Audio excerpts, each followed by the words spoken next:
কেউ যখন সত্যি কথা বলে তখন তার মুখে অন্যরকম একটা আলো থাকে। সততার আলো নাকি নির্ভয়ের আলো তা জানি না। গতকাল সন্ধ্যাবেলা ফিরছি, গাড়ির জানালায় ঠক ঠক। একটা ছেলে মাত্র 2টো কটন ক্যান্ডি নিয়ে কেনার অনুরোধ করছে। কটন ক্যান্ডি রাখার লাঠিটা ফাঁকা, ওই 2 পিসই পড়ে আছে। নাও না আন্টি, এবারে বাড়ি গিয়ে পড়তে বসবো। ছেলেটার বয়স বড় জোর 12 কিংবা 13 হবে। আমি বললাম, কোন ক্লাসে পড়িস? বলল ক্লাস 7-এ। তো এসব বিক্রি করছিস কেন?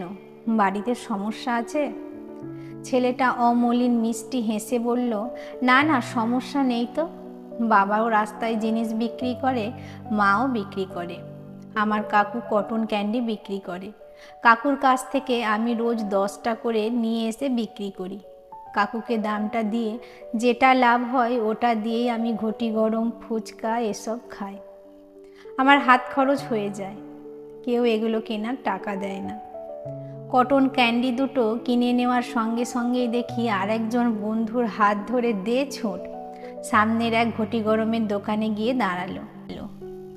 অপটক স্বীকারোক্তি। মা অসুস্থ, আমাকেই সংসার চালাতে হয় বলে মিথ্যা প্রেসক্রিপশন দেখানোর বাহানা নেই। শুধু ভাত রুটি খেতে কার আর ভালো লাগে রোজ রোজ? তাই ফুচকা ঘটি গরম তো খেতেই হবে। সেই কারণেই নিজেরটুকু নিজেই জুটিয়ে নিচ্ছে সৎভাবে।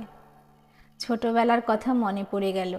দাদুর কাছে আইসক্রিম খাবার টাকা চাইতে গেলেই বলতো, আগে পাকা চুল তুলে দে, তারপর দেব। পাকা চুল তুলতাম মন দিয়ে। টাকা হাতে দেওয়ার পর দাদু বলতো, এটা তোর পরিশ্রমের টাকা, তুই কাজ করলি তাই পেলি।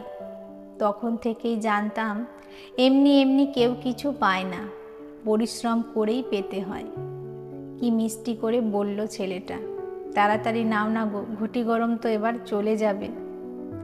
সত্যি কথা বলার সময় মানুষের মুখে একটা অদ্ভুত আলো থাকে, খেয়াল করে দেখবেন। লুকানোর যন্ত্রণা নেই বলেই হয়তো এত উজ্জ্বল হয় সেই আলো। কলমে অর্পিতা সরকার।